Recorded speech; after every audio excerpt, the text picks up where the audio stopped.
Magandang araw po sa inyong lahat mga kamatya sa iba't ibang panig ng daigdig. Ngayon naman ay habang nag-iintay tayo ng malakasang tournament, lalo na yung paparating na Candidates 2024 na kung sino magka-champion doon, yun ang lalaban sa World Championship kay Ding Liren, pumasada muna tayo ng mga interesting na i-analyze natin, lalong-lalo na itong laro ni Meow Meow, no? Dito sa katatapos lang na 55th Belgrade WGM Tournament.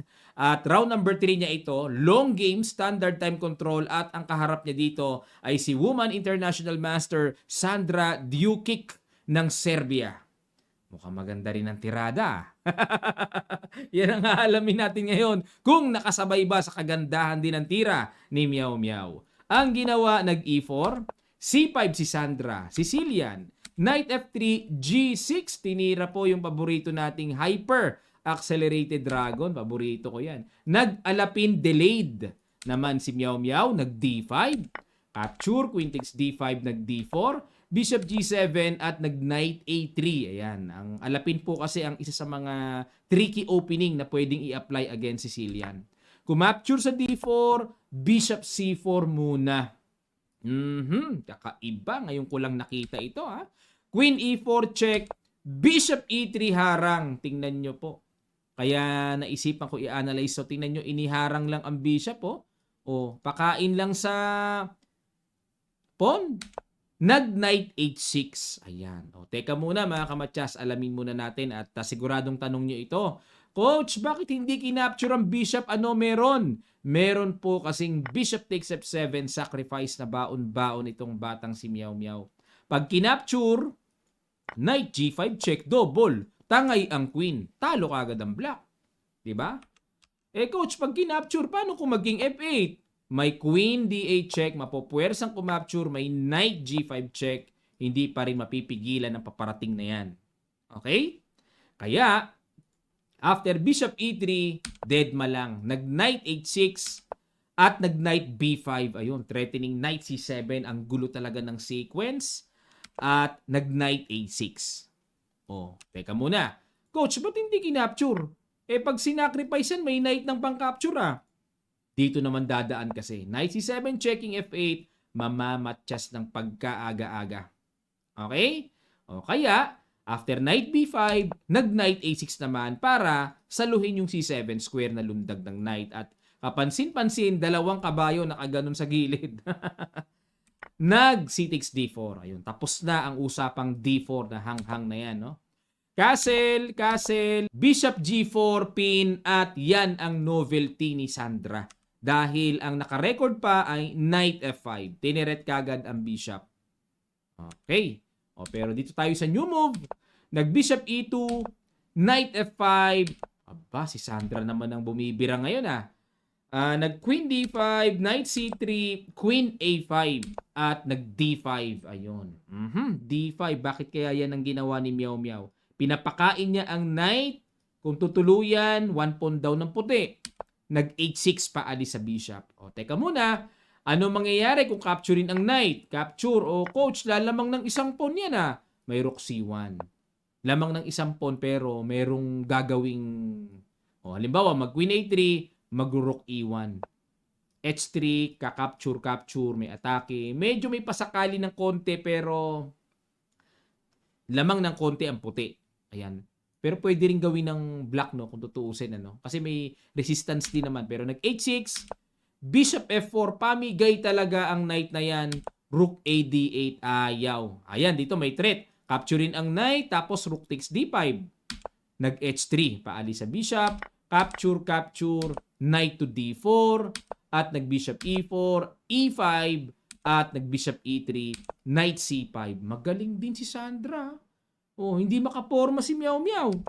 Bishop d3, knight takes, queen takes, at nag-rook fe8. Oh, ganda ng mga developments.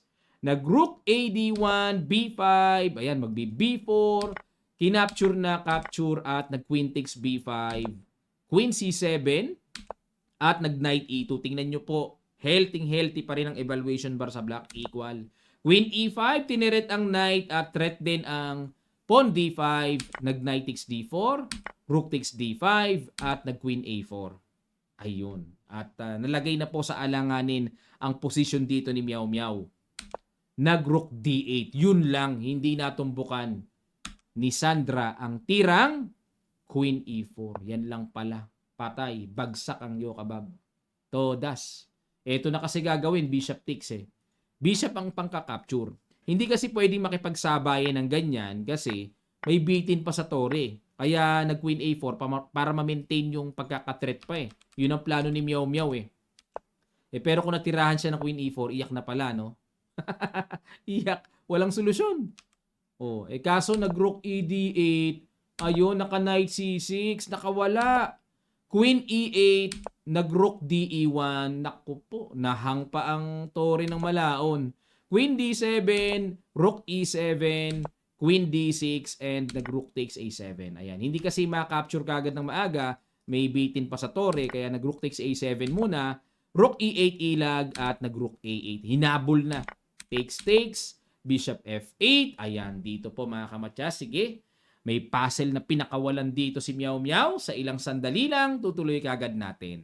Start.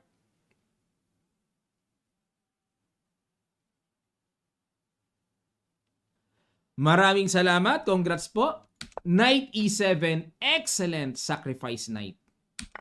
Persadong capturing ng queen. Kasi pag king move lang, kuha yung tore ng buong buo. Di naman makapture yan kasi nakapin, di ba? Queen takes, ayun, naging malinis. Pag queen b3, sumuko na po si Miss Beautiful. Sandra Duchik, parang model, parang artista rin ang datingan eh. Malupites. Pero kailangan pa niyang trabahuin yung mga bagay-bagay ng pampalakas. Si Sandra Duchik po, ayon sa aking research, ay 35 years old na. 35 na pero hindi halata sa itsura, no? May kamukhang artista sa US eh. Sino nga yun, mga kamatyas? Sige po, pakilapag nyo nga. May kamukhang artista yan eh. Ayan. At meron pa tayong mga i-analyze sa mga susunod, mga games ni Meow Meow na nagpakita talaga ng mga something extraordinary sa kanyang laro. At kukuha rin tayo ng mga games ni Alice Lee. Ayan, para maikumpara natin yung dalawa. Okay? At abangan nyo lang po yan. At sa mga gustong mag-avail ng ating Kamatyas merchandise, sa mga nagtatanong po, open ang ating Shopee link. Punta lang kayo sa Kamatyas Sporting Goods Shop para makapamili kayo ng ating chess merchandise. Maraming salamat. Magkita-kita pa tayo sa mga susunod pang videos.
One, tak, 2, tak, 3, tak, 4. 4 moves mate. 4 moves mate. Tak, tak, tak, tak. Boom!